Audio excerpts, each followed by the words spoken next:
Covering WJTS News, I'm Prisma Lopez-Marin. Thank you for joining us.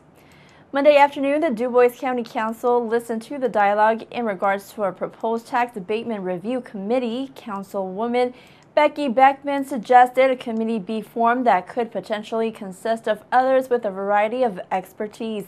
For example, a committee that could be inclusive to community members who have acquired tax abatements from the county or have other areas of expertise. Beckman explained that the purpose of this proposed committee would allow the potential committee to simply review tax abatements by doing research and accomplishing the legwork and eventually report back to the council. Beckman suggested that the council then would have the final say on whether they should take on the suggestions from the review committee to move forward on any decisions, if any, are needed to be carried out. Council President Greg Kendall was uncertain on whether another committee was needed to be created when the work could be accomplished in-house. In agreement to this statement, Councilwoman Martha Ware noted that as council, they were elected by the people to carry out such duties proposed. It was an interactive discussion which resulted in an agreement for the council to study the paperwork in question, and if changes were needed, they would be brought up by the council members at their September 26th meeting, since the next month's meeting has already been designated as the budget session. Greater Jasper Consolidated School Board President Nancy Habig has decided not to run for re-election. Habig made her announcement during the board's regular meeting at the corporation's office last night. Habig has been a member of the Greater Jasper Board for the last 32 plus years. As she looks back at serving the district, she elaborates on the many changes made as well as programming that has received positive reception. We have all kinds of services for our kids. I'm proud of the suicide prevention things that we do and the extra services we give our kids in terms of social workers and nurses and things like that. We have great teachers. We've expanded our curriculum, our AP, and other programs, our things for students with special needs. All of those kinds of programs have been expanded and improved. Habig has also stated that what she reflects on is not all her doing, as major part has to do with the collaborative teamwork from all administrators, teachers, and staff that has made the Greater Jasper District a success.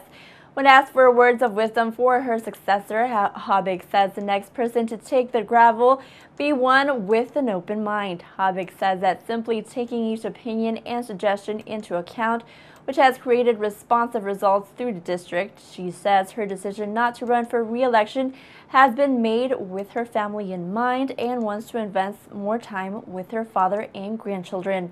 Greater Jasper School Superintendent Dr. Tracy Lorai says Habig has seen the district go through various changes and that she will be hard to replace.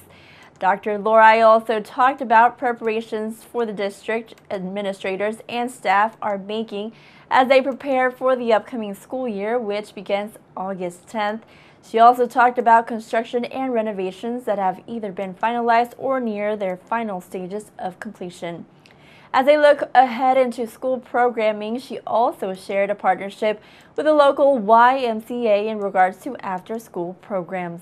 We were able to have a general meeting with some of the leaders of the Tri-County YMCA who offer an after-school program currently in the community, and several of our own students attend that program. So we were able to talk with them about just the logistics of the potential of having our own location for after-school programming.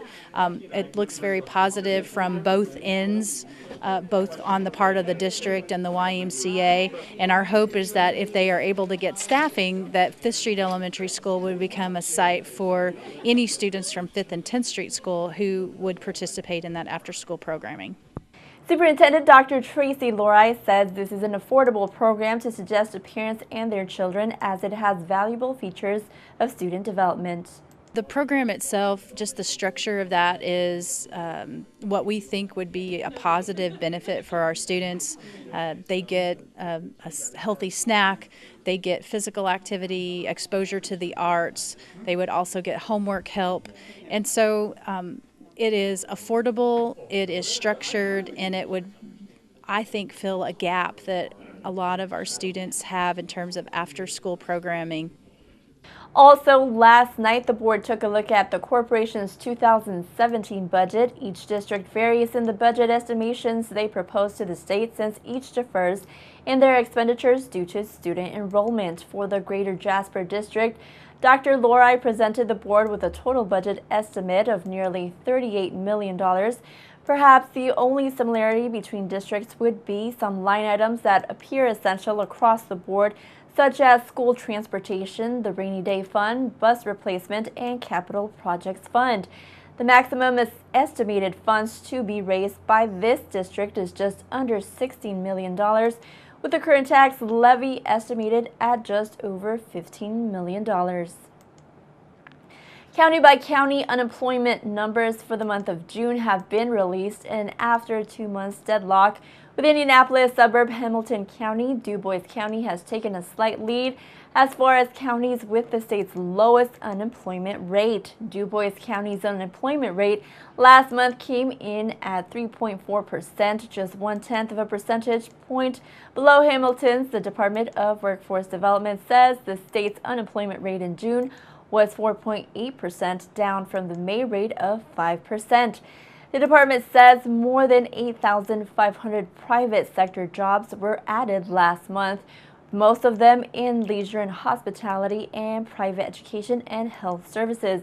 The biggest losses in June were in professional and business services and manufacturing. The department also says the state's labor force, those of working age who are employed or actively looking for jobs, reached an all-time high of more than 3.3 million people in June.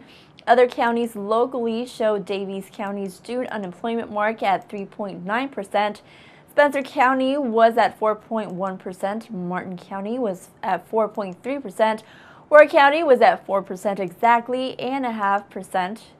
Perry 4.7%. Pike is right behind at 4.8%. Crawford is an even 5%, and Orange County's June unemployment rate was at 4.2%.